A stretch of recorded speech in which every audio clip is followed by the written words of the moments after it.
উফ, এই দেখো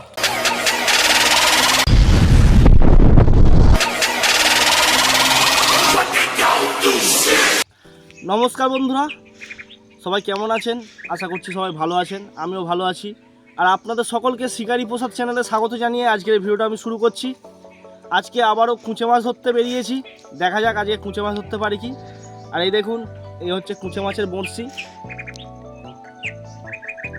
এইগুলো কিন্তু পেরাক দিয়ে তৈরি করা, বুঝতে পারছি না এই কুঁচে মাছের বড়শি কীভাবে তৈরি করে। এরপরে আমি আর একটা ভিডিও নিয়ে আসছি, দেখাবো আপনাদেরকে এই কুঁচে মাছের বড়শি কীভাবে তৈরি করে। তো চলুন আজকে একটু কুঁচে মাছই ধরা যাক, কীভাবে কি কুঁচে মাছ ধরছি আপনাদেরকে পুরোটাই দেখাবো। তো চলে আসুন। তো সর্বপ্রথম আমরা কুঁচে মাছের গর্তগুলো খুলে নেব। এই কুঁচে মাছের গর্ত কিভাবে চিনতে হয় সেটাই একবার আপনাদেরকে দেখাই। এই দেখুন, এখানে একটা কুঁচে মাছের গর্ত পাওয়া গিয়েছে। কুঁচে মাছের গর্ত যেটা হবে তার থেকে এইরকম জল ওঠানামা করবে লাঠি টানার সাথে সাথেই। এই মাছটা একটু সরু আছে, ওই জন্য জল খুব একটা উঠছে না। আপনাদেরকে আরও ভালো ভালো গর্ত দেখাবো। এই দেখুন, এই পুকুরেও একটা গর্ত পাওয়া গিয়েছে। এইটা কিন্তু একটু মোটা ধরনের মাছ আছে। এই দেখুন জলটা কেমন ওঠানামা করছে, দেখুন, বুঝতে পারছেন জলটা টানার সাথে সাথে কীভাবে উঠে আসছে। তো এই গর্তটাকে খুলে রেডি করে নেওয়া হচ্ছে। এইভাবেই কিন্তু কুঁচে মাছের গর্ত শনাক্ত করা যায়, মানে চেনা যায়। তারপরে গর্তটাকে মোটামুটি একটু পরিষ্কার করে নিয়ে এবার টাক্কর মেরে দেওয়া হবে গর্ততে। এরকম টাক্কর মারলে মাছ তাড়াতাড়ি আসে ও টোপ খায়। তো চলো অন্য জায়গাতে যাব। এই আবারও একটা অন্য পুকুরে চলে এসেছি।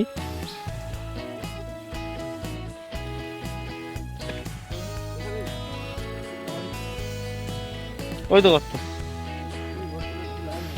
হ্যাঁ ওই ঠিক আছে, ওই ঠিক আছে, ঠিক আছে, ঠিক আছে, ভালো গর্ত। দাঁড়াও দাঁড়াও দেখি, হালকা, হ্যাঁ হ্যাঁ ওই হালকা করে ওটা ঠিক আছে, বন্ধ করতে হবে না, হালকা করে করে দাও, ঘুরিয়ে দাও, লাঠি দিয়ে ঘুরিয়ে দাও হালকা করে, ব্যাস ব্যাস, ঠিক আছে, থাক থাক থাক, ঠিক আছে।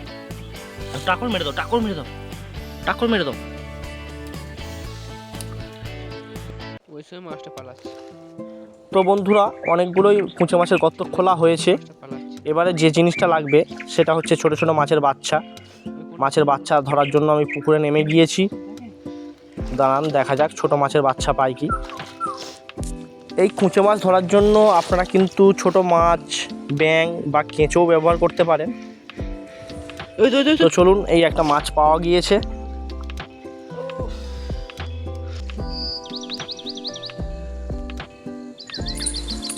এইবারে এই টোপটাকে বঁড়শিতে গেঁথে নেব। মাছটাকে দুটো টুকরো করে নেওয়া হয়েছে, একটা টুকরো গাঁথা হচ্ছে বঁড়শিতে। তো এবারে ভালোভাবে দড়ি দিয়ে বেঁধে নেবো যাতে না খুলে যায়।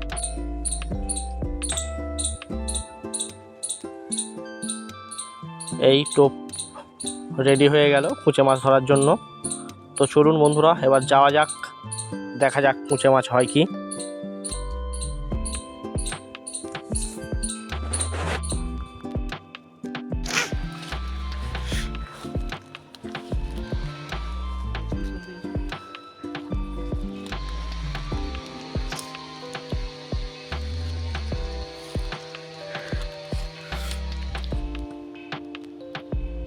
কিভাবে কুঁচে মাছের গর্তে নাচাতে হয় সেটাই আপনাদেরকে একবার দেখাই ভালো করে। এই দেখুন, প্রথমে এইরকম গর্তে টপ টপ করে ফেলতে হবে, ফেলার পর এইভাবে তারপর নাচানো শুরু করবেন। এইরকমভাবে নাচালে মাছ কিন্তু তাড়াতাড়ি খায়। আর এই দেখুন বন্ধুরা, মাছ কিন্তু এসছে এসছে, ওফ, এই দেখুন টোপ ধরেছে, মাছ কিন্তু টোপ খেয়েছে। এই দেখুন বন্ধুরা, কীভাবে কট টেনে টেনে নিয়ে যাচ্ছে, বুঝতে পারছেন? দাঁড়ান আপনাদেরকে একটু কাছ থেকে ভালোভাবে দেখাই। এই দেখুন কীভাবে কর টানছে, দেখুন আমার এত বড় কর পুরো কিন্তু টেনে নিয়ে চলে গেছে। দাঁড়ান আরেকটু সময়ের অপেক্ষা, মাছটাকে একটু ভালো করে খেতে দিতে হবে। এইবারে টুকটুক করে টানবো, মাছ কিন্তু আছে, দেখা যাক মাছটাকে তুলতে পারি কি। আসছে মাছ, কিন্তু আসছে আসছে, এই যা, প্রথম মাছটাই মিস হয়ে গেল বন্ধুরা। যা, খুব আফসোসের সাথে প্রথম মাছটা ছেড়ে গেল। এই দেখুন টোপ খেয়ে পালিয়েছে। তো অন্য গর্তে আবার চলে এসেছি, দেখা যাক কিরে ভাই হলো ওদিকে। এখানে সুমন ভাইয়েরও খেয়ে পালিয়েছিল প্রথমবারে, তো সেকেন্ডবারে আবার ফেলেছে, ফের কিন্তু মাছটা আবার এই দেখুন জলটা কিনা ওঠানামা করছে দেখুন। এই ধরেছে টোপ, এই বুঝগুড়ি তুলেই ধরেছে টোপটা। দেখা যাক সুমন ভাই ধরতে পারে কি। আমার হাতে তো প্রথম মাছটা মিস হয়ে গেল। এই দেখুন এই মাছটাও কিন্তু কর টানছে। এই মাছটা কিন্তু বেশি দূর কর নিয়ে যায়নি, মুখের ধারেই বসে খাচ্ছে। এই মাছটা কিন্তু হওয়ার সম্ভাবনা বেশি আছে। যেই মাছ হু করে কর নিয়ে চলে যায় সেই মাছ কিন্তু হওয়ার সম্ভাবনা খুব একটা বেশি থাকে না। তোলো এবার তোলো। মাছ আছে হ্যাঁ, তোলো এবার তোলো। এই মাছ উঠে এসছে। উফ, মাছটা শুধু দেখুন, মাছটা কিন্তু পুরো হলুদ মাছ, এই দেখুন। আর মাছটা একটা মাঝারি সাইজের মাছ আছে। তো সুমন ভাই প্রথম মাছ ধরে নিয়েছে। তো চলুন বন্ধুরা আবার অন্য গর্তে যাওয়া যাক। এই গর্তে এবার আমি ট্রাই করব। দাঁড়ান, এই টোপ ফেলছি। ওফ, এই দেখুন বন্ধুরা, মাছ পুরো মুখের ধারে বসছিল। টোপটা ফেলার সাথে সাথেই টোপটাকে ধরেছে, এই দেখুন ধরে কিভাবে কটটা নিয়ে যাচ্ছে দেখুন, এই দেখুন। তো এই মাছটাকে কিন্তু আমাকে যে কোনো প্রকারে তুলতে হবে, কেননা প্রথম মাছ আমার হাত থেকে মিস হয়ে গেছে। এই মাছটাকে আরও ধৈর্য ধরে খাওয়াতে হবে যাতে না কোনোভাবেই মিস যায়। দেখা যাক মাছটাকে শেষ বেশ তুলতে পারি কি। এইবারে অন্যভাবে মাছটাকে ধরবো। অনেকক্ষণ খেতে দিয়েছি, এইবারে তুলবো। প্রথমে একটা খ্যাঁচ দিয়ে নেবো। এই খ্যাঁচ মেরে দিয়েছি, মাছ কিন্তু লেগে গিয়েছে বন্ধুরা। এই মাছটাকে শিওর একদম তুলছি, মাছ লেগে গিয়েছে বড়শিতে। মাছটাকে কিন্তু কোনোভাবেই টেনে আনা যাচ্ছে না, মনে হচ্ছে শেষ বেশ গর্তটাকে ভাঙতে হবে। গর্ত না ভাঙলে মনে হয় এই মাছটাকে তোলা যাবে না। মাছটাকে তো তুলতে হবে, এই মাছটাকে যে কোনোভাবে। তো ছেড়ে দেবে, দম হালকা হলে ছেড়ে দেবে। হ্যাঁ বাবা, আচ্ছা মাথা ধরে নিচে। হ্যাঁ না রে, তুললো ও ছাল ছাড়া শুধু। হ্যাঁ গর্ত ভাঙতে হবে, না হলে মাছ তোলা যাবে না বাবা। সাইজটা দেখি, ও বাবা, সাইজটা দেখা যাক কিরকম। মনে হচ্ছে তো 65 কিলো ডাম্বেল। এমনি এই মাঝে পাওয়ার অনেক বেশি। হ্যাঁ বাবা,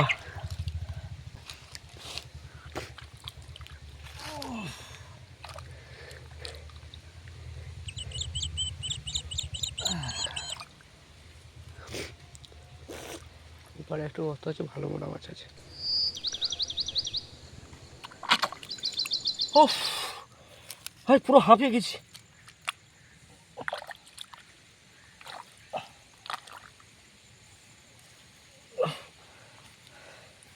কোনো মতেই আসছে না রে ভাই, মাছ পুরো টেনে ধরে আছে একদম। ও বাবা, মাছ কাছাকাছি চলে এসছে।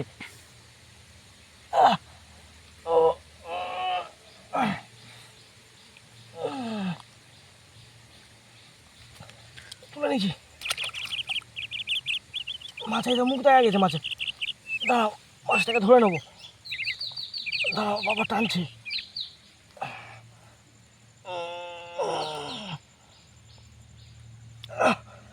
উফ, এ দেখো, উফ, উফ বাবা, উফ, সারা পুরো হাঁপিয়ে পড়েছি মাছটাকে ধরতে গিয়ে। উফ, মাছটা কিন্তু মোটামুটি মাঝারি সাইজের আছে। আর এইখানটার মাটিটা এতটা শক্ত নয়, মাছটা কোনো মতেই আসতে চাইছিল না। বন্ধুরা এইরকম আরও মাছ ধরার ভিডিও দেখার জন্য চ্যানেলটা সাবস্ক্রাইব করে রাখতে পারো। তো গুড বাই।